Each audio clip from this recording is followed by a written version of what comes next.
الحمد لله نحمده ونستعينه ونستغفره ونؤمن به ونتوكل عليه ونعوذ بالله من شرور أنفسنا ومن سيئات أعمالنا من يهده الله فلا مضل له ومن يضلله فلا هادي له ونشهد أن لا إله إلا الله وحده لا شريك له ونشهد أن سيدنا وسندنا وحبيبنا وحبيب ربنا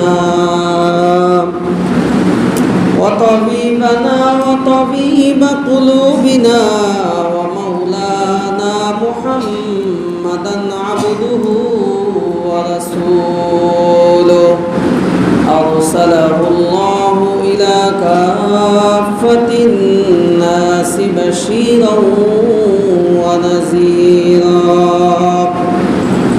وداعيا إلى الله بإذنه وسراجا وقمرا منيرا أما بعد فقد قال الله تبارك وتعالى في كلامه المجيد وفي فرقانه الحميد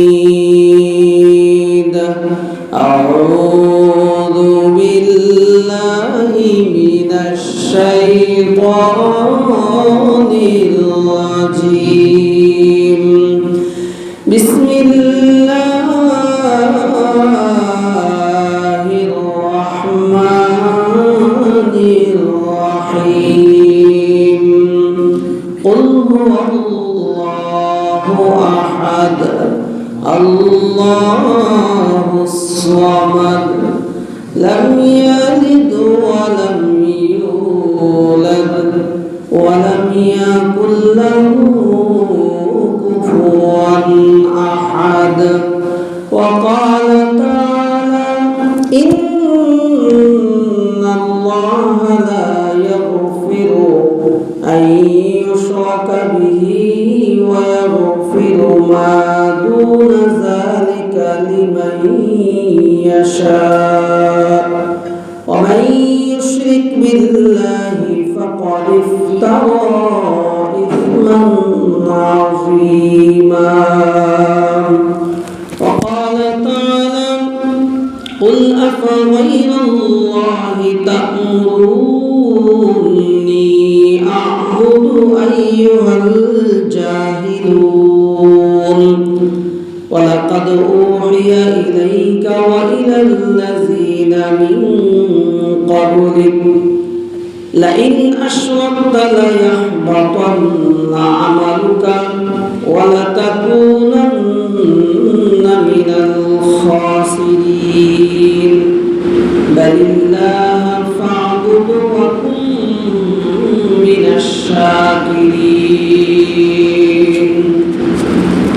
صدق الله مولانا العظيم وصدق رسوله النبي الكريم ونحن على ذلك من الشاهدين والشاكرين والحمد لله رب العالمين আমরা সকলে নামাজের জন্য শুরু করি اللهم صل على محمد وعلى آل محمد كما صليت على إبراهيم وعلى آل إبراهيم إنك حميد مجيد اللهم بارك على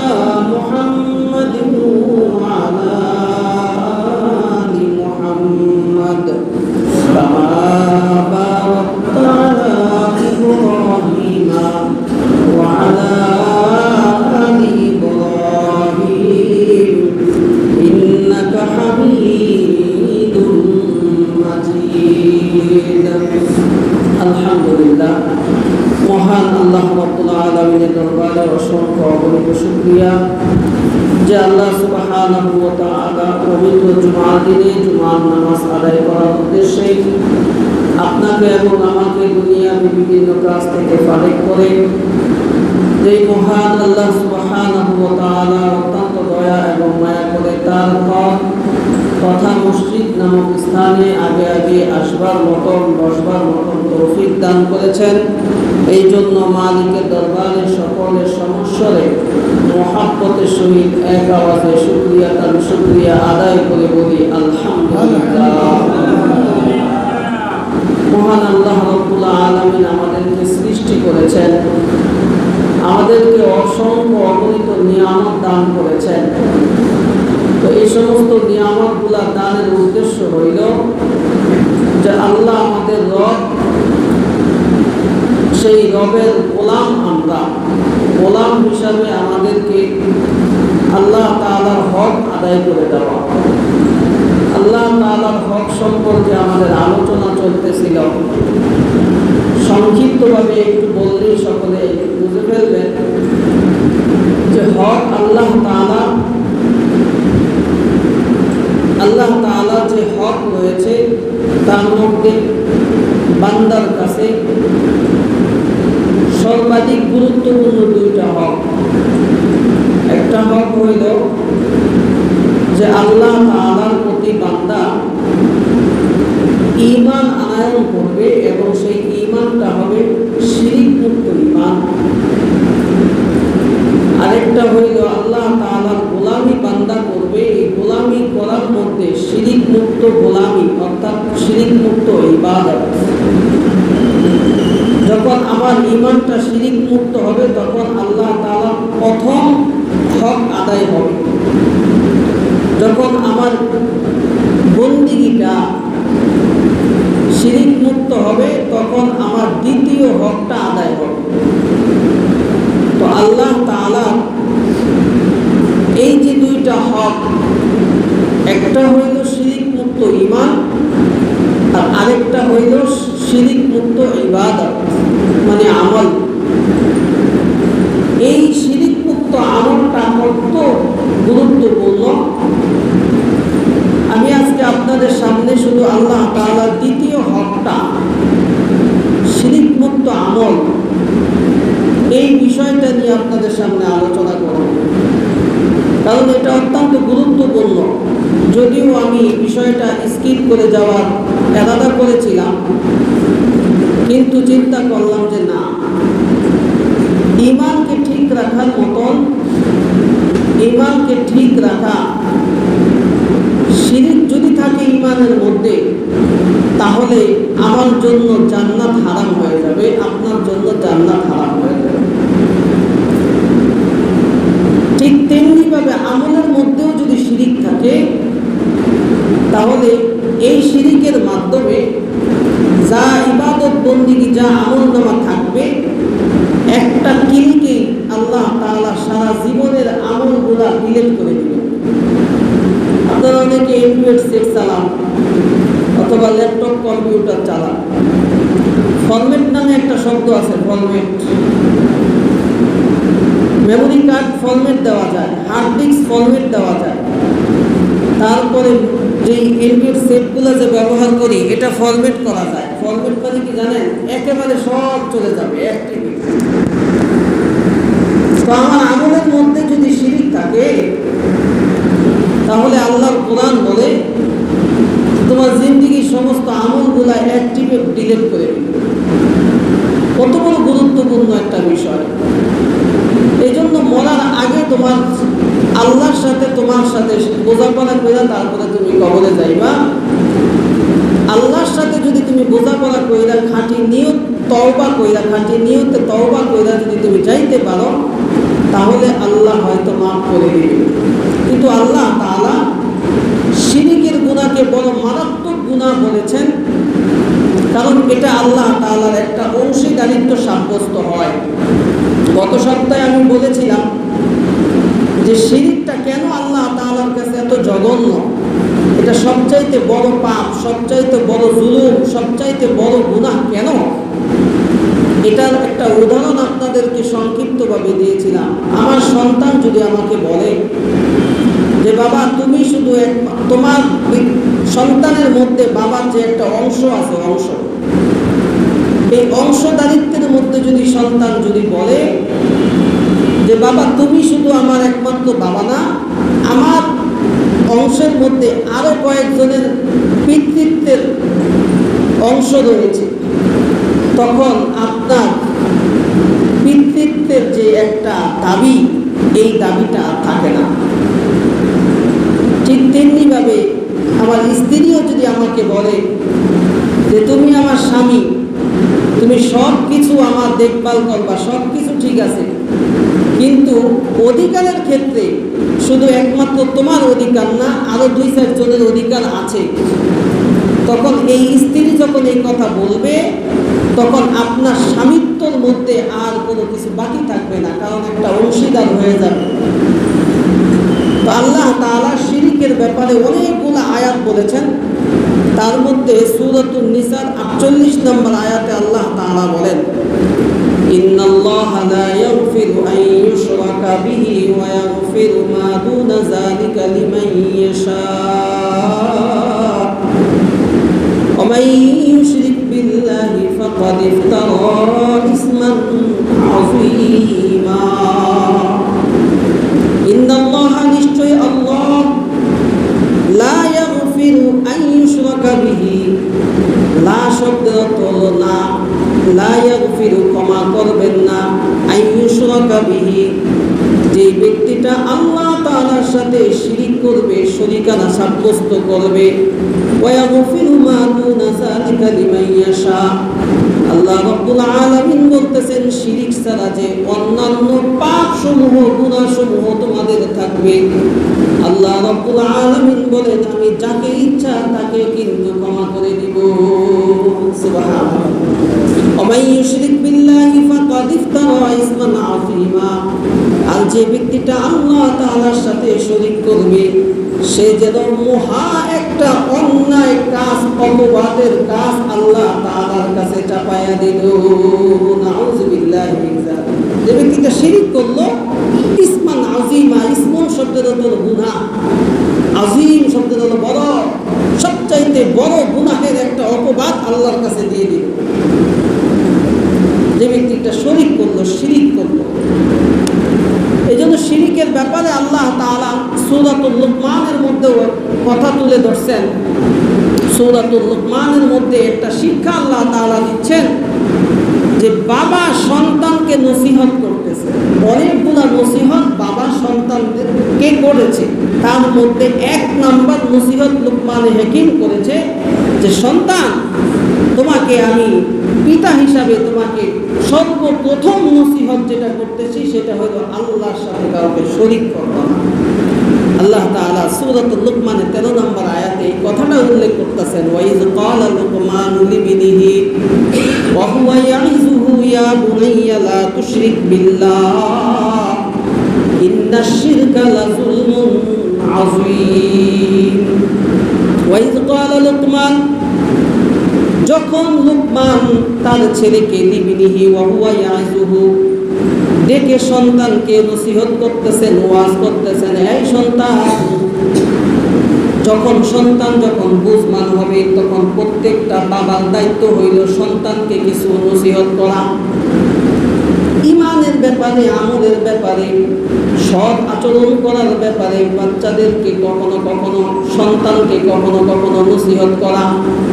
নিজেকে প্রশ্ন করে দেখো, সন্তানের কত দাবি আবদার তুমি পূরণ করেছো, কিন্তু কখনো সন্তানকে আলাদাভাবে নিজের রুমে ডেকে এনে কখনো কি আল্লাহ তাআলার তাওহীদের দাওয়াত দিয়েছো কিনা, শিষ্টাচার শিক্ষা দিয়েছো কিনা, অথবা উপদেশ দিয়েছো কিনা, মরার পরে আমার কবরটাও মুখখানে দিবা এই ওসিয়ত করে যাও, মরার পরে আমার সম্পদ এভাবে এভাবে ভাগ করে দিবা এই ওসিয়ত করে যাও। কিন্তু আল্লাহ তাআলা প্রত্যেকটা বাবা মাকে এখানে শিক্ষা দিতেছে, যাদের সন্তান আল্লাহ তাআলার পক্ষ থেকে দেওয়া হয়েছে, তুমি অভিভাবক হিসাবে তোমার সন্তানকে জীবিত অবস্থায় ডেকে একান্তভাবে তুমি কিছু নসিহত করবা। হযরত লুকমান হাকিমের এই দৃশ্য 100টা বাবা সন্তানকে নসিহত করতেছে, এমন পরিমাণ আল্লাহ তাআলার কাছে পছন্দ হয়েছে। কোরআনে আল্লাহ তাআলা সূরা লুকমান নামে একটা সূরা নাযিল করেছে। সেই লুকমান সূরার 13 নম্বর আয়াতে আল্লাহ তাআলা ঘটনা তুলে ধরতেছেন, বাবা সন্তানকে নসিহত করতেছেন। অনেকগুলা নসিহতের মধ্যে 1 নম্বর নসিহত হইল, ইয়া বুনাইয়া লা তুশরিক বিল্লাহ, হে আমার আদরের সন্তান, আল্লাহ তাআলার সাথে কিন্তু জীবনে কোনো সময় শরীক করবা না। ইন্না শিরকা লাযুলমুন আযীম, নিশ্চয় শিরিকটা হইল মহা একটা অন্যায় জুলুম, অনেক বড় জুলুম, অনেক বড় অন্যায়। এই অন্যায়টা আল্লাহ তাআলা কি করেন না? মাফ করেন না। শিরিক অনেকে দেশীয় ভাষায় অথবা আঞ্চলিক ভাষায় শিরক বলে, শিরক বলে না, শিরিক বলেন। বিষয়টা হলো শিরক, শিরকা, শিরক। এই যে শিরক শব্দটা আরবিতে, এটার অর্থ হইল অংশীদার, অংশ বা অংশদারিত্ব, অথবা সমান পর্যায়ে কাউকে ভাবা, সমান পর্যায়ে কাউকে এরকম ইবাদতের ক্ষেত্রে, আমলের ক্ষেত্রে, আকীদার ক্ষেত্রে এরকম সমান সমান ভাবা, এটাকে বলা হয় শিরক। এটাকে বলা হয় শিরক। এই শিরক 2 প্রকার। শিরক 2 প্রকার, শিরকে আকবার, আরেকটা হলো শিরকে আসগর। একটা হইল বড় শিরক, আরেকটা হইল ছোট শিরক। সহজ বাংলায় বললে, একটা হলো বড় শিরক। বড় শিরক করার মাধ্যমে বান্দার আমল নামা থেকে তো সব আমল বাদই হয়ে যায়। যদি আকীদাগত শিরক হয়, সেটা যদি শিরকে আকবার হয়, তাহলে সে সাথে সাথে বেঈমান হয়ে যায়, সে আর মুসলমান থাকে না। কত বড় মারাত্মক জিনিস! এই জন্য আমরা শিরক সম্পর্কে একটু ধারণা নেই, একটু জেনে নিই। যখন আমরা জানবো, তখন আমাদের আমল এবং ঈমান দুটোটাই ঠিক করতে সুবিধা হবে। যেহেতু মরার পরে আমাদের 2টা জিনিসই যাবে, একটা হলো ঈমান আর একটা হলো আমল। আমি যদি আজকের বয়ানটা সুন্দর করে শুনতে পারি, আর যদি মনে রেখে যদি ঈমানকে এরকম শিরিক মুক্ত ঈমান বানাইতে পারি, শিরিক মুক্ত যদি আমল বানাইতে পারি, তাহলে আমার জীবনটা সার্থক হয়ে যাবে। আল্লাহর যে 2টা হক আমার উপরে বান্দা হিসাবে আছে, এই 2টা হক পরিপূর্ণ আদায় হবে। আর যদি আমি এই 2টাকে যদি পরিপূর্ণ আদায় না করতে পারি, তাহলে আমার জীবন হালাক হয়ে যাবে। এই জন্য আজকের আলোচনার মধ্যে শিরিকের প্রকার, শিরিকের যেই সিমটমগুলা, শিরিক যে কি জিনিসগুলা শিরকে আকবার, আর কি জিনিসগুলা শিরিকে আসগর, মানে ছোট শিরিক কোনটা, বড় শিরিক কোনটা, এই সম্পর্কে একটু আলোচনা শুনবো। আল্লাহ রাব্বুল ইজ্জত যেন সর্বপ্রথম আমাকে আমল করার তৌফিক দান করেন, এবং যারা শুনবেন সকলকে আমলের নিয়তে শুনবার মতন তৌফিক দান করে, সকলে বলি আমিন। বাহরে হাল, শিরিক তাহলে আমরা পাইলাম যে শিরিক 2 প্রকার, একটা হলো বড় শিরিক, আরেকটা হলো ছোট শিরিক। এখন বড় শিরিক, এটা আবার মুহাদ্দিসগণরা, ফকিহগণরা বলেন, শ্রেণী বিন্যাস করেছেন। শ্রেণী বিন্যাস এটা কোরআনে নাই, হাদিসে নাই, বাকি মুহাদ্দিসগণরা এটাকে ভাগ করেছেন যে শিরিকে আকবর হইল 4 প্রকার, 4 ধরনের শিরিক। 4 ধরনের শিরিকের মাধ্যমে শিরিকে আকবর হয়, আর শিরিকে আসগর 1 প্রকারই রাখছেন। তো শিরিকে আকবর এই সম্পর্কে কিছু আলোচনা আমার। শিরিকে আকবর হইল বড় শিরিক। এই যে বড় শিরিক, বড় অংশীদার আমরা যে বানাই, 1 নম্বরে যে কাজটা দিয়ে বানাই সেটা হইল আকীদাগত শিরিক আছে। আমাদের বিশ্বাসগত চিন্তাধারা, মানুষের চিন্তাধারার মাধ্যমে কিছু শিরিক করে, মানুষের বিশ্বাস ধারণা, এই হিসাবে কিছু মানুষ কি করে, শিরিক করে থাকে। এই যে বিশ্বাসগত, এটা হলো 1 প্রকার। আরেকটা হলো আমলগত শিরিক করে মানুষ, এটা হলো 2য় প্রকার। 3 নম্বর প্রকার হইল আল্লাহর জাতের সাথে শিরিক করে, যদিও মুসলমানরা বেশিরভাগ করে না, কিন্তু এটাও জানা দরকার যে জাতগতভাবে আল্লাহর সত্তা, আল্লাহর জাতগতভাবে শিরিক রয়েছে, এটাকে বলা হয় সত্তাগত শিরিক। 4 নাম্বার হলো সিফাতগত, গুণগত, গুণাগুণ, আল্লাহ তাআলার কিছু গুণ রয়েছে, গুণাগুণ, যেই গুণগুলা কেবলমাত্র শুধুই মাত্র আল্লাহর। এই গুণগুলা যদি আমি কোনো বান্দাকে দিয়ে দিই, এই গুণগুলা যদি নবী মুহাম্মদুর রাসূলুল্লাহকে ভালোবেসে তাকেও দেই, এই গুণগুলা যদি আমি আমার পীর সাহেবকেও দেই, এই গুণগুলা যদি আমার বাবা মাকেও দেই, তবেও আমার ঈমান চলে যাবে, আমি শিরকে আকবার করলাম। আলোচনা একটু পরে আসবে, বাকি আমি ভূমিকা স্বরূপ পরিচয় দেওয়ার জন্য নাম 4টা বললাম। তাহলে 1 নাম্বার আকীদাগত শিরিক, 2 নাম্বার আমলগত শিরিক, 3 নাম্বার জাতগত শিরিক, সত্তাগত শিরিক, 4 নাম্বার সিফাত গুণাগুণগত শিরিক। বুঝে আসছে কথা? এখন আসেন একটা একটা করে পরিচয় দিই। আল্লাহু আকবার। তাহলে 1 নাম্বার আমাদের আকীদাগত শিরিক।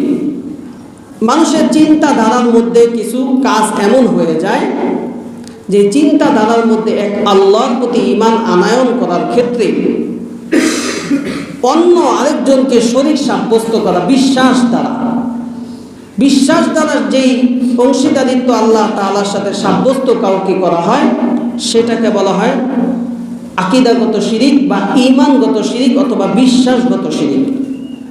ভিতরে বিশ্বাসের কিছু আমল রয়েছে আমাদের, যেরকম আল্লাহ তাআলা এক, এর সাথে আর কাউকে কি করা যাবে না, শরীক করা যাবে না। এই মর্মে আল্লাহ তাআলা সূরাতুন নিসার মধ্যে, সূরাতুল মায়েদার মধ্যে আল্লাহ তাআলা সূরাতুল মায়েদার মধ্যে 72 নম্বর আয়াতের মধ্যে আল্লাহ তাআলা বলতেছেন, লাকাদ কাফারাল্লাযীনা ক্বালু ইন্নাল্লাহ, নিশ্চয়ই যারা কাফের তারা বলে ইন্নাল্লাহা হুয়াল মাসীহ ইবনে মারইয়াম, যারা কাফের তারা বলে ইন্নাল্লাহ, নিশ্চয়ই আল্লাহর মতনই আল্লাহ, হুয়াল মাসীহ ইবনে মারইয়াম, তিনি হইলেন মাসীহ ইবনে মারইয়াম, ঈসা ইবনে মারইয়াম আলাইহিস সালাতু ওয়াস সালাম। কাফেররা বলে এই কথা।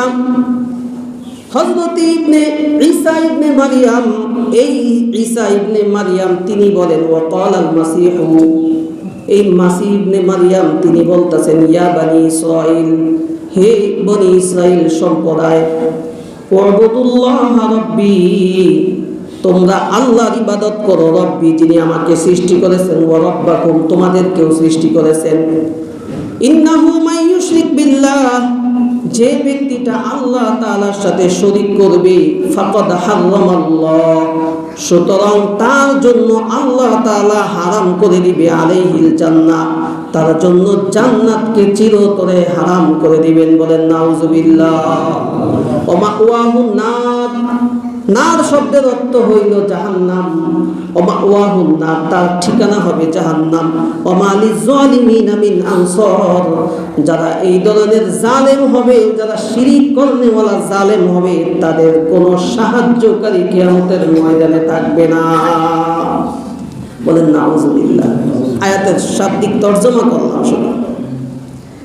তো আল্লাহ তাআলা বলতেছেন যে এই যে আকীদাগত, যারা মানবে যে আল্লাহর মতন আরেকজন আছে, আল্লাহর মতন কি আছে, আরেকজন আছে, এই যে আল্লাহর মতন আরেকজন আছে, একজনকে শরীকদার করলো অথবা 2 জনকে শরীকদার করলো অথবা 3 জনকে শরীকদার করলো অথবা বহু খোদাকে শরীকদার করলো। যেরকম হিন্দু মূর্তি পূজারী যারা, তারা 360টা কি করতো, মূর্তি পূজা করত। তো এই যে একাধিক শরীকানা, এটাকে বিশ্বাস করার নাম হচ্ছে শিরিক, শিরিকে আকবার। যারা শিরিক করবে, যারা আল্লাহ তাআলার সাথে অংশীদারিত্ব করবে, তাদেরকে কোরআনের ভাষায় মুশরিক বলা হয়। কি বলা হয়? মুশরিক। মুশরিক বেঈমানও হতে পারে, মুসলমানদের মধ্যে মুশরিক আছে। কারণ কারো যদি আকীদা থাকে, সে খাতা কলমে অথবা জন্মগতভাবে সে মুসলিম ঘরের সন্তান, কিন্তু আকীদাগতভাবে সে বিশ্বাস করে যে আল্লাহ এক না, আল্লাহর মনে হয় পিতামাতা আছে, যেই আল্লাহর পরিচয় আল্লাহ নিজে সূরা ইখলাসের মধ্যে দান করছেন, বলে দিছেন যে আমি এক, আমার কোনো কি নাই, সমকক্ষ নাই। এই যে সমকক্ষ যে বানাইলেন, ঈসা ইবনে মারিয়ামকে খ্রিস্টানরা বানাইছে আল্লাহর কি পুত্র। এই যে পুত্রগুলা বানাইছে, এটার মাধ্যমে তারা কি করলো? শিরকে আকবর করলো। যারা এই ধরনের বিশ্বাসগতভাবে যারা এরকম ভাববে যে আল্লাহর মনে হয় সমকক্ষ কেউ না কেউ একজন না একজন আছে, এই ধরনের চিন্তা ফিকির যাদের মধ্যে থাকবে, তারা শিরকে আকবর করলো। 1 নাম্বার শিরিক, যেটা আমি বললাম আকীদাগত শিরিক। এই শিরিক করার মাধ্যমে তারা মুশরিক হয়ে যাবে, তারা আর মুসলমানের মধ্যে থাকবে না, ঈমানদার মধ্যে থাকবে না। তাদের জন্য কি? জাহান্নাম এবং জান্নাত হারাম। তাদের জন্য তাদের ঠিকানা জাহান্নাম এবং তাদের জন্য জান্নাত হারাম, যেটা আমরা সূরা মায়েদার 72 নম্বর আয়াত থেকে জেনেছি। আল্লাহু আকবার। এরপরে দ্বিতীয় নাম্বার যে শিরিকটা, যেটা আমলগত শিরিক, এটা আল্লাহ তাআলা সূরা কাহাফের শেষ আয়াতের মধ্যে আল্লাহ তাআলা উল্লেখ করতেছেন। আল্লাহ রাব্বুল আলামিন বলেন, ওয়া মান কানা ইয়ারজু লিকা রাব্বিহি ফালইআমাল আমালান সালিহা ফামান কানা ইয়ারজু লিকা রাব্বিহি ফালইআমাল আমালান সালিহা ওয়া লা ইউশরিক বিইবাদাতি রাব্বিহি আহাদা। সুতরাং যে ব্যক্তি আল্লাহ তাআলার সাথে, তার রবের সাথে মোলাকাত চায়, আল্লাহ বলতেছেন যে কোনো ব্যক্তি যদি তার রবের সাথে মোলাকাত চায়, ফালইয়ামাল, সে যেন আমল করে, আমালান সালিহা, নেক আমলগুলা বেশি বেশি করে, ওয়ালা ইউশরিক, এবং এই নেক আমলের মধ্যে কাউকে শরিক করবে না, বিইবাদাতি রব্বিহি আহাদা, তার রবের ইবাদতের ক্ষেত্রে একমাত্র আল্লাহর ইবাদতে যেন করে। কোরআনের তর্জমাটা বললাম যে আল্লাহ তাআলা বলতেছেন যে ব্যক্তি তার রবের সাথে সাক্ষাৎ বিনিময় করতে চায়, সে যেন বেশি থেকে বেশি নেক আমল করে, এবং এই নেক আমল করার ক্ষেত্রে তার রবের সাথে কাউকে যেন শরিক না করে, কেবলমাত্র এক রবের ইবাদত করে, কেবলমাত্র এক রবের ইবাদত করে। এটা হলো আমলগত শিরিক। এখন যদি কেউ বলে, এটা হলো আয়াতের তর্জমা, এই যে আয়াত, এখন যদি কেউ মনে করে যে আমলগত শিরিক যে কোনো ইবাদতের মাধ্যমে যদি আমি আল্লাহ তাআলাকে সাথে অংশীদার সাব্যস্ত করি, যেমন ইবাদত করা আল্লাহ তাআলা হুকুম করেছেন বান্দাদেরকে কোনো না কোনো ইবাদত, এখন এই ইবাদতকে যদি আমি আল্লাহ তাআলার সাথে অংশীদার সাব্যস্ত করি, তাহলে আমার কাজকর্মের মাধ্যমে আমলগত শরিক হয়ে যাবে। এই আমলগত শরিক, যেমন আল্লাহ ছাড়া অন্য কাউকে সেজদা করা, এটা একমাত্র হকদার, এটা একমাত্র প্রাপ্য গোলামের কাছে, আমার কাছে, আপনার কাছে কে বলেন তো? আল্লাহ বললে হবে না, বলেন একমাত্র আল্লাহ, একমাত্র খোদা। আরও আছে দুনিয়াতে, আছে না? হিন্দুদের 360টা, খ্রিস্টানকে আরও 2টা, ইহুদিদের আরও 1টা, উজাইর আলাইহিস সালাম। তাহলে এদেরও তো খোদা, বহু খোদা আছে। তো বহু খোদা থাকলেও এক আল্লাহর ইবাদত করা, তার মানে সেজদা পাওয়ার উপযুক্ত কে? একমাত্র আল্লাহ। এখন কেউ যদি এই সেজদাটাকে সূর্যকে করে, একটা জাতি আছে সূর্যদেরকে সেজদা করে, সূর্য সন্ধ্যাবেলা, সকালবেলা সূর্য যখন ওঠে তখন সূর্যকে সেজদা করে, সূর্য যখন ডুবে তখন একটা জাতি আছে পৃথিবীর ভিতরে, তারা সেজদা করে। তাহলে এই যে সূর্যকে সেজদা করলো, সূর্যকে সেজদা করার মাধ্যমে আমলগতভাবে আল্লাহ তাআলার সাথে অংশীদার করলো, যে সেজদা পাওয়ার উপযুক্ত একমাত্র আল্লাহ ছিলেন, এখন তার সাথে শরীক বানাইলেন সূর্যকে।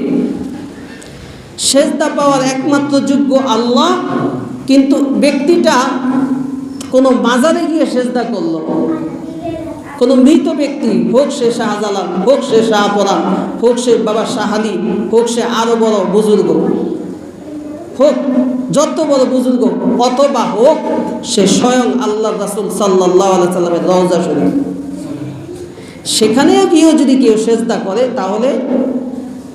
তাহলেও আল্লাহ তাআলার সাথে শরীকানা সাব্যস্ত করা হইল। এটা হলো শিরকে আকবার, আমলের শিরিক, আমলগত শিরিক।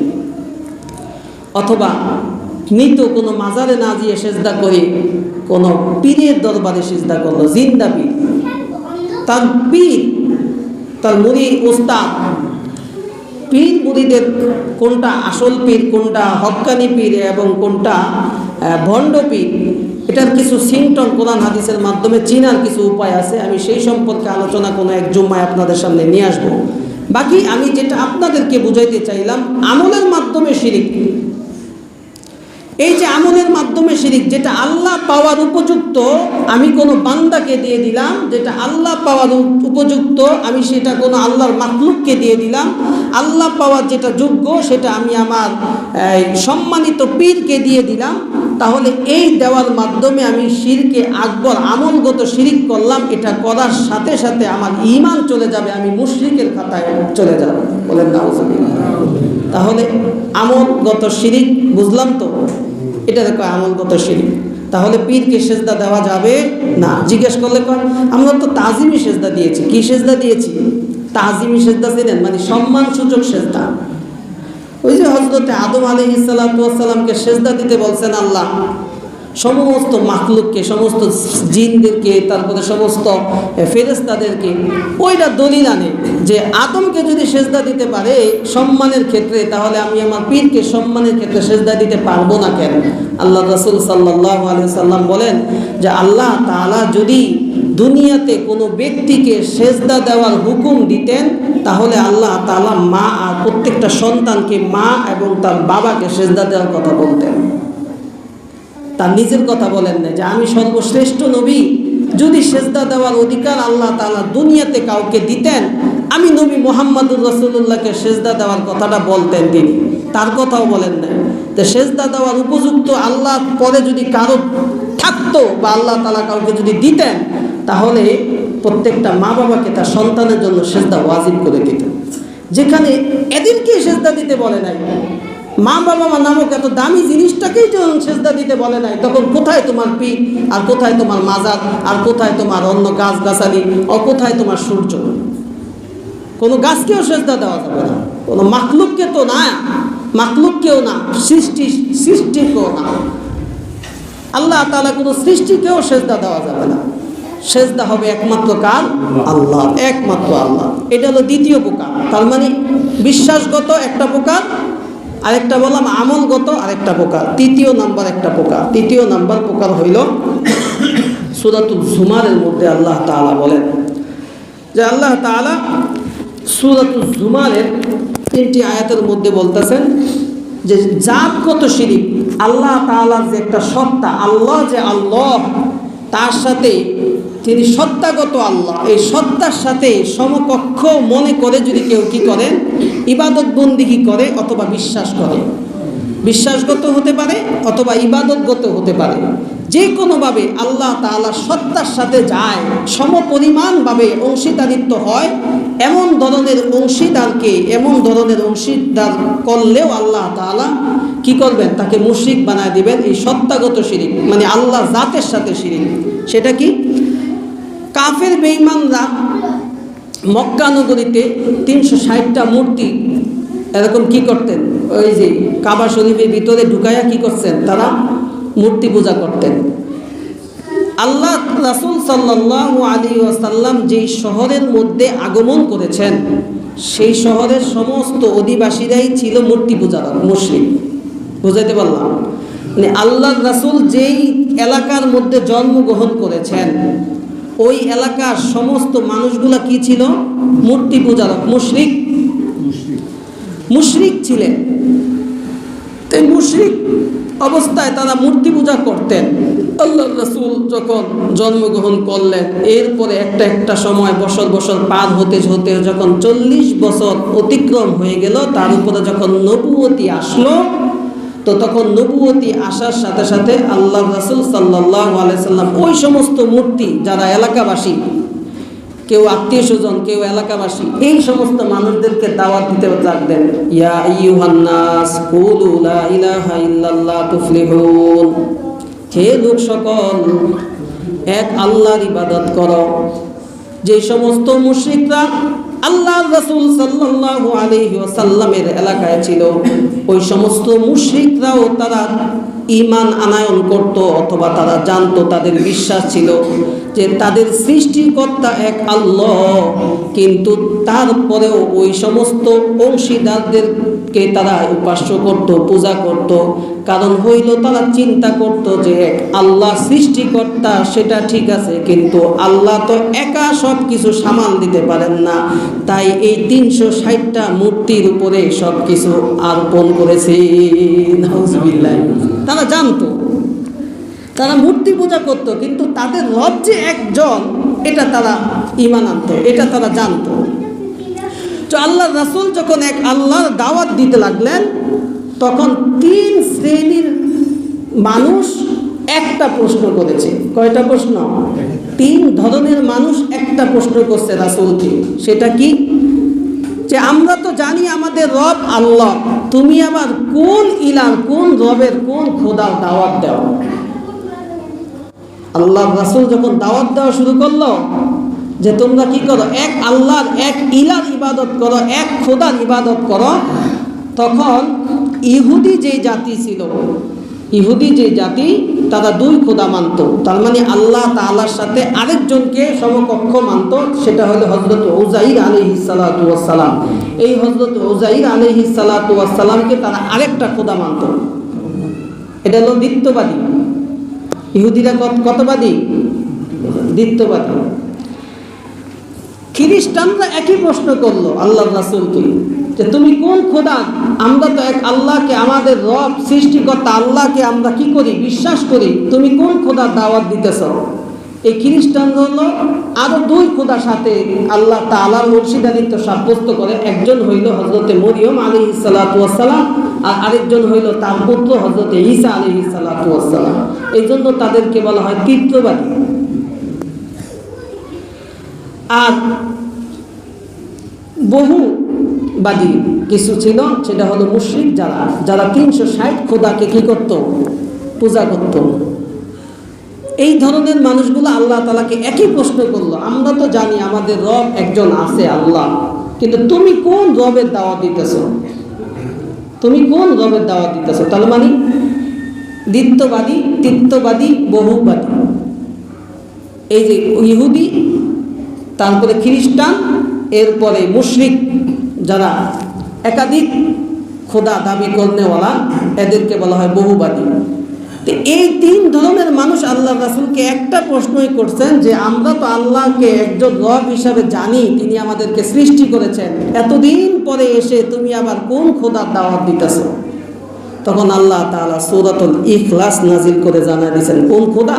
হে নবী আপনি বলুন আল্লাহু আহাদ, আল্লাহুস সামাদ, লাম ইয়ালিদ ওয়া লাম ইউলাদ ওয়া লাম ইয়াকুল লাহু কুফুয়ান আহাদ।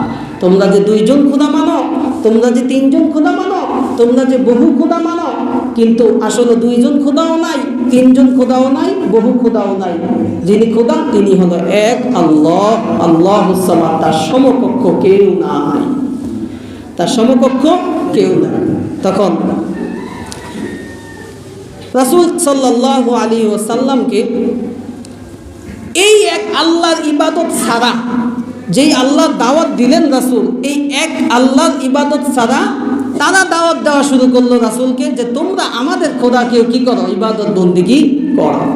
এই মর্মে আল্লাহ তাআলা বলতেছেন ওয়ালাকাদ ওয়াল্লাযীনা কাফারু বিআয়াতিল্লাহ, যে সমস্ত কাফেররা নবী হে আপনাকে বলে কুল আফা গায়রাল্লাহ, হে নবী আপনি গায়রুল্লাহকে ফলো করেন, তা'মুরুনি আপনাকে আদেশ করে আল্লাহ ছাড়া কাউকে ইবাদত করার জন্য, আইয়ুহাল জাহিলুন তারা অজ্ঞ, তারা জাহেল, মূর্খরা আপনাকে প্রশ্ন করে থাকে এমন ধরনের। ওয়ালাকাদ উহিয়া ইলাইকা, নবী হে আপনি জেনে নেন আপনার নিকট এই মর্মে ওহী নাজিল হইতেছে অথবা ওহী নাজিল হয়েছে, ওয়া ইলাল্লাযীনা মিন ক্বাবলি, এবং আপনার আগে যে সমস্ত নবীরা আছে এই মর্মে তাদের নিকটও কিন্তু ওহী আমি আল্লাহ নাজিল করে দিয়েছি। কি ওহী, কি সিদ্ধান্ত ওহী? সিদ্ধান্ত ওহীর মধ্যে সিদ্ধান্ত হয়ে গেছে লাইন আশরাকতা, যদি নবী হে আপনি আপনি যদি আমাকে ছাড়া যদি অন্য কাউকে যদি অংশীদার বানান, শিরিক করেন, লা ইয়াহবাতান্না আমালুকা, তাহলে নবী হে আপনার সারা জিন্দেগীর আমলগুলো আমি আল্লাহ বরবাদ করে দিব। নাউজুবিল্লাহ। নবীর আমল তো বরবাদ হবে না, উম্মতকে বলাইতেছে, উম্মতকে শিক্ষা দিতেছে, এই সাবধান, নবীকে ধমক দাও মানে আমাদেরকে ধমক দাও। আল্লাহ তাআলা এখানে ধমক দিয়ে বলতেছেন, লাইন আশরাকতা, নবী হে যদি আপনি শিরিক করেন, লা ইয়াহবাতান্না আমালুকা, লা ইয়াহবাতান্না, কোন আলেম থাকলে বুঝবেন, লাম তাকিদ পরে নুন তাকিদ আনছে, অবশ্যই অবশ্যই আয়াতের তরজমা, লা ইয়াহবাতান্না, অবশ্যই অবশ্যই আমি কি করব, আপনার সারা জিন্দেগীর আমল আমি একটা ক্লিকে ফরম্যাট করে দিব, ডিলিট করে দিব, একটা ক্লিক, বেশি কিছু না, ফরম্যাট ডাইরেক্ট। ওয়ালা তাকুনান্না মিনাল খাসিরিন, এবং ক্ষতিগ্রস্তের মধ্যে আপনি একজন হয়ে যাবেন। বালিল্লাহ ফা'বুদু ওয়া কুম মিনাশ শাকিরিন, সুতরাং নবী সাবধান হয়ে যান, আপনি কেবল আল্লাহর ইবাদতই করবেন এবং শুকরগুজার বান্দাদের অন্তর্ভুক্ত থাকবেন। সুবহানাল্লাহ। নবীকে উপদেশ দিয়ে দিলেন আল্লাহ, সাবধান। এজন্য জাতিগত সত্তাগত কাউকে কি করা যাবে না ভাই, শরীক করা যাবে না। এটা 3 নাম্বার প্রকার বললাম। 4th নাম্বার প্রকার হইল গুণগত, সিফাতগত, গুণাগুণ। আল্লাহ তাআলার কিছু গুণ আছে, যেমন কিছু গুণ আছে বান্দাকে দিছে। আল্লাহ সব কিছু দেখেন, বান্দাও চোখ দিয়ে কিছু দেখেন, সামনে যা তাকে দেখেন না, দেখেন। আল্লাহ সব কিছু শোনেন, বান্দাও কিছু কথা একজন আরেকজনের সাথে, এই যে আমি কথা বলতেছি আপনারা শুনতেছেন, তাহলে শ্রবণ শক্তি, দেখা শক্তি, এটা আল্লাহরও আছে, আমার এবং আপনারও কিছুটা হইল আছে। কিন্তু এমন কিছু গুণ আছে আল্লাহ তাআলার, যে গুণগুলা কিঞ্চিত পরিমাণ বান্দাকে তো দেনই নাই, কোনো মাখলুককেও দেন নাই, কোনো নবী রাসূলকেও দেন নাই, কোনো ফেরেশতাদেরকেও দেন নাই, কাউকে দেন নাই, কেবলমাত্র আল্লাহ তাআলার এই গুণগুলার মালিক। এই গুণের সাথে যদি কোনো মাখলুককে যদি আমি জড়ায় ফেলাই, তখন আমার শিরকে আকবর হয়ে যাবে, শিরকে সিফাত যেটাকে বলা হয়, শিরকে সিফাত। যেমন আল্লাহ তাআলা গায়েব জানেন, গায়েব জানেন, গায়েবের মালিক কে? একমাত্র আল্লাহ। গায়েবের মালিক জানেন একমাত্র আল্লাহ। আল্লাহ তাআলা কোরআনুল কারীমে 20 নম্বর পারা 1ম পৃষ্ঠা আয়াতটা আছে, কুল লা ইয়ালামুল গায়বা মান ফিস সামাওয়াতি ওয়াল আরদ, কুল লা ইয়ালামু মান ফিস সামাওয়াতি ওয়াল আরদিল গায়বা ইল্লাল্লাহ। আল্লাহ তাআলা বলতেছেন যে আসমান এবং জমিনের অধিবাসীদের মধ্যে কেউ কিন্তু গায়েব জানে না, কেবলমাত্র আল্লাহ। মানে আল্লাহ ছাড়া আসমানের কোনো অধিবাসী, জমিনের কোনো অধিবাসী জানে না। যেমন ধরেন, একটা ধরেন, ইন্নাল্লাহা ইনদাহু ইলমুস সাআ, সূরা লুকমানের শেষ আয়াত। কিয়ামত কবে হবে, কখন হবে, কোথায় হবে, জানেন কে? আল্লাহ। কোনো বান্দা জানেন? জানেন না। কোনো মানুষ জানেন? জানেন না। কোনো পীর জানেন? জানেন না। এমনকি নবীও জানতেন না, এমনকি নবীকেও জানানো হয় না। এটা আল্লাহ তাআলার একটা আলাদা গুণ। আল্লাহ সমস্ত কিছুর মালিক। আল্লাহ তাআলা কোরআনের বহু আয়াতে বলছেন, লাহু মুলকুস সামাওয়াতি ওয়াল আরদ, লিল্লাহি মা ফিস সামাওয়াতি ওয়াল আরদ, আসমান এবং জমিনের মালিক। তাবারাকাল্লাযী বিয়াদিহিল মুলক ওয়া হুয়া আলা কুল্লি শাইইন কদির। আল্লাহ তাআলা বহু আয়াতে এরকম বলছেন যে আমি আসমান এবং জমিনের রাজত্বের মালিক হলো একমাত্র কে? আল্লাহ। এখন যদি কেউ বিশ্বাস করে যে ক্ষমতার মালিক জনগণ, তাহলে কি হইল? শিরিক ফি সিফাত হইল। শিরিক ফি সিফাত মানে আল্লাহর গুণের সাথে শিরিক করলো। এরকম কথা শুনছেন রাজনীতিবিদদের কাছ থেকে। এই জন্য ক্ষমতার মালিক একমাত্র আল্লাহ, জনগণ না। আল্লাহ হাজির নাজির, সব জায়গায় আল্লাহ তাআলা হাজির নাজির। এখন এই হাজির নাজিরকে যদি আমি বড় মহাব্বত কইরা রাসূলের সাথে মিলাইয়া দেই, তাহলে আমি শিরিক করলাম আল্লাহর সাথে। শিরিক ফি সিফাত। আল্লাহ সব জায়গায় বিরাজমান, সব জায়গায় কি? আল্লাহ বিরাজমান। এখন কেউ যদি দুরূদ শরীফ পড়ার সময় দাঁড়াইয়া ইয়া নবী সালাম আলাইকা কইয়া যদি দাঁড়ায় যায়, এখন কেন দাঁড়াইলা জিজ্ঞেস করলে বলে রাসূল আমার সালামের উত্তর নেওয়ার জন্য আসছে। এমনও কি দেখবেন অনেক সময় সুন্নি নাম ধরে নাম দিয়ে রাসূলকে এরকম মিলাদ পড়ার সময়, যদিও মিলাদ কিন্তু দুরূদ শরীফ পড়ার সময় এরকম একটা চেয়ার সুন্দর করে ফুল দিয়ে সাজায় রাখে। যখন ইয়া নবী সালাম আলাইকা করে তখন দাঁড়ায় যায়। তখন কি করে যায়? কেন দাঁড়াইছেন? রাসূল আসছেন। তা রাসূল যে আসছেন, তুই আসলো কখন, গেল কখন, তুই কখন দেখলি? চেহারের ফুল নড়ে উঠলে দাঁড়ায় যায়। তখন জিজ্ঞাসা করে যে আমি রাসূলের আশেক, এই জন্য আমি দেখেছি, তুমি রাসূলের আশেক না, এই জন্য তুমি দেখো নাই। সবচাইতে উত্তম ইবাদতের নাম হইল নামাজ। এই নামাজের মধ্যে প্রতিনিয়ত আমরা আল্লাহ রাসূলকে সালাম দিতেছি, আসসালামু আলাইকা আইয়ুহান নাবিয়্যু ওয়া রাহমাতুল্লাহি ওয়া বারাকাতুহু। বসে বসে সালাম দিলাম নবীকে, কিন্তু নবী আসলো না। কোন ব্যক্তি যদি নবীকে মহব্বত করে, যদি আল্লাহ তাআলার এই সিফাতি গুণ যদি রাসূলকেও যদি দিয়ে দেয় যে আল্লাহর রাসূল সব জায়গায় হাজির নাজির, আল্লাহ তাআলা কোরআনের আয়াত বলে সে আল্লাহ তাআলার সাথে শিরিক করলো। কারণ হইল আমার রাসূল সাল্লাল্লাহু আলাইহি ওয়াসাল্লামকে আমার একান্ত গুণ আমি আমার রাসূলকেও দেই নাই। গায়েবের খবর একমাত্র আল্লাহ জানেন, সব জায়গায় আল্লাহ তাআলা বিরাজমান। এটা যদি আমি আমার পীরের সাথে ফিট করে দিই, আমার পীর জানে আমার কি, আমার হাত দিকে বলতে পারে যে আমার কি হয়েছে না হয়েছে, সব কিছু জানেন আমার পীর। তাহলে কি করলাম? আল্লাহ তাআলার সাথে শিরিক করলাম। এই শিরিক করার মাধ্যমে ঈমান চলে যায়। তাহলে এক নম্বর আলোচনা করেছি কোরআন থেকে। এক নম্বর আলোচনা যেটা ছিল বিশ্বাসগত শিরিক পরিচয় দিলাম। 2 নম্বর আমলগত শিরিক পরিচয় দিলাম। 3 নম্বর আল্লাহ তাআলা জাতের সাথে শিরিক পরিচয় দিলাম। 4 নম্বর গুণাগুণগত, আল্লাহ তাআলা গুণাগুণগত শিরিক। এরকম আল্লাহ তাআলা আরো গুণ আছে। আল্লাহ তাআলা কি আছে? আরো অনেক কতগুলা নির্দিষ্ট গুণ আছে, শুধু কেবলমাত্র আল্লাহ এই যে গুণাগুণ। তাহলে এটা এই 4টা গেল শিরিকে আকবার। শিরিকে কি? বড় শিরিক। আরেকটা হলো ছোট শিরিক। ছোট শিরিকটা কি? যে কোনো মানুষ বলল যে লোক দেখানো ইবাদত, কোনো মানুষ ইবাদত করলো, কিন্তু সে মনে মনে ভাবতেছে যে আমি যে এই ইবাদতটা করতেছি, দান করতেছি, লোকে আমাকে দানবীর বলবে, আমি হজ করতেছি, লোকে আমাকে হাজি বলে ডাকবে, আমি নামাজ পড়তেছি, লোকে আমাকে নামাজি বলে ডাকবে।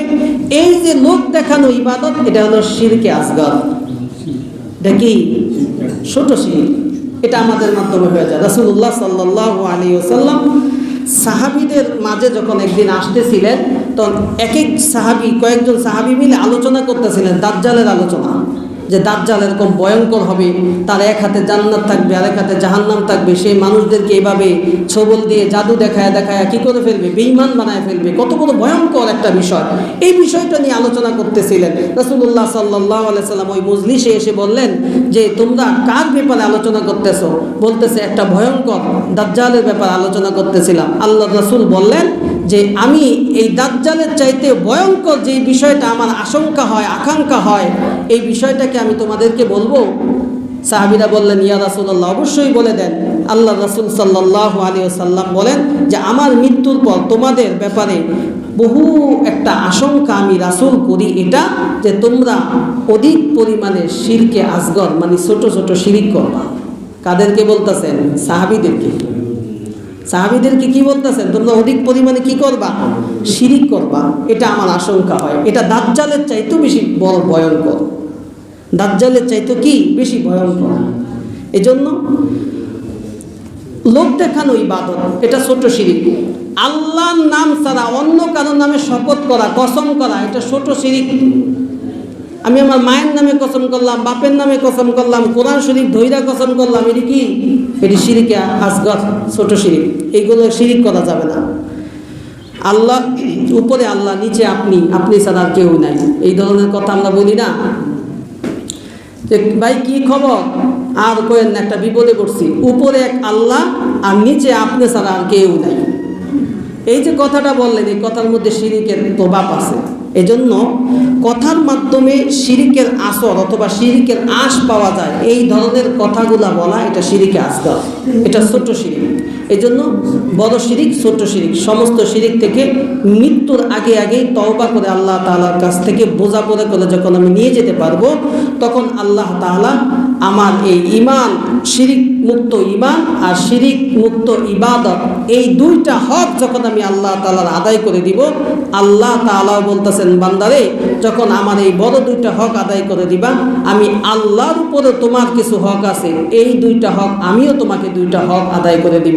আমার কাছে তুমি পাও না যে দুইটা হক, সেটা হইল আল্লাহ তাআলা বলেন, মান আমিলা সালিহাম মিন যাকারিন আও উনসা ওয়া হুয়া মুমিন ফালানুহইয়ান্নাহু হায়াতান তাইয়্যিবা।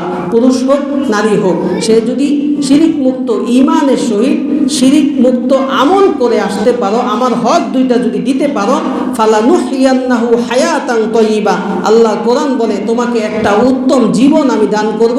এটা হলো আমার পক্ষ থেকে তোমার পাওনা, তোমার হক, বান্দার হক আল্লাহ তাআলার পক্ষ থেকে, যে তোমাকে একটা সুন্দর জীবন দিব, পবিত্র হায়াত দিব।